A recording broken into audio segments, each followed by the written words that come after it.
దేవుని పరిశుద్ధ నామమునకు మహిమ కలుగును గాక. ప్రియులారా, ప్రభునామన మీ అందరికీ వందనములు. ఈరోజు ప్రత్యేకమైన విశ్రాంతి దినము, దేవుని ఆరాధిస్తున్న రోజు గనుక ప్రార్థనాపూర్వకంగా ప్రతి ఒక్కరు ఉండాలని, ఆయన సన్నిధానములో విజ్ఞాపన చేయాలని, నిండైన ఆశీర్వాదాలు పొందుకొని ఆయన సన్నిధిలో సాగిపోవాలని కోరుకుంటూ ఉన్నాను. దేవుని వాక్యము ధ్యానందాము. 23వ కీర్తన 5వ వచనం నుండి, నా శత్రువుల ఎదుట నీవు నాకు భోజనము సిద్ధపరిచెదవు, నూనెతో నా తల అంటియున్నావు, నా గిన్నె నిండి పొర్లుచున్నది.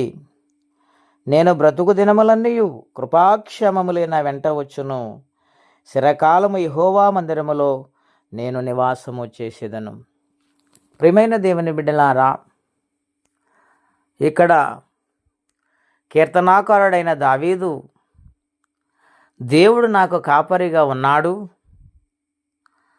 ఆయన నాకు కాపరిగా ఉంటే లేమనేది నా యొద్దకు రాదు, నేను ఎటువంటి పరిస్థితులు గుండా ప్రయాణము చేసినా ఆయన నాకు కాపరిగా తోడుగా ఉన్నాడని సాక్ష్యం ఇస్తూ ఉన్నాడు.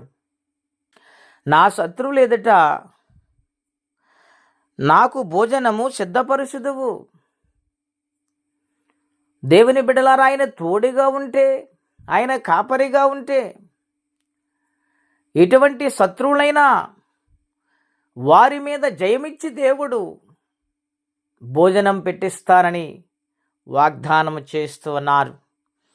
అంతటి గొప్ప దేవుడని ఆయనను ఘనపరుస్తున్నాడు దావీదు మహారాజు. నూనెతో నా తల అంటియున్నావు, నా గిన్నె నిండి పొర్లుచున్నది. అవును ప్రియులారా, సర్వసమృద్ధిని, క్షేమకరమైన ఆశీర్వాదమును దేవుడు అనుగ్రహిస్తున్నాడు నాకని ఇక్కడ మాట్లాడుచు ఉన్నాడు.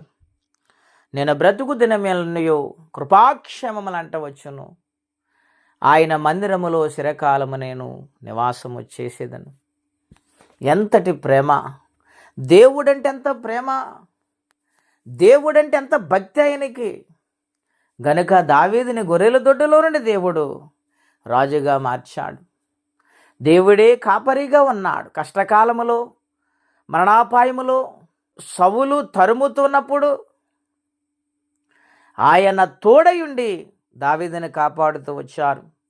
గనుక ఆయన చెప్పుకుంటూ ఉన్నాడు, యెహోవా నా కాపరి. ఉదయకాల సమయంలో దేవుని బిడ్డలారా, మనము కూడా దేవుని గూర్చి నా కాపరిగానే ఉన్నావు నాయన, నాకు లేమనేది రాకుండా చూసేది నీవే నాయనని నీ విశ్వాసముతో ప్రార్థించగలిగితే నీ గిన్నె నుండి పొర్లే జీవితాన్ని దేవుడు అనుగ్రహిస్తారు. కుటుంబాన్ని దేవుడు ఎల్లప్పుడూ కూడా సమృద్ధితో నింపి దీర్ఘాయుష్మంతులుగా మారుస్తారు. ఆయన రాకడకు సిద్ధపరుస్తాడు ఆయన. అటువంటి దీవెన ఆశీర్వాదం ప్రతి ఒక్కరూ పొందుకుందురుగాక. ప్రార్థనండి.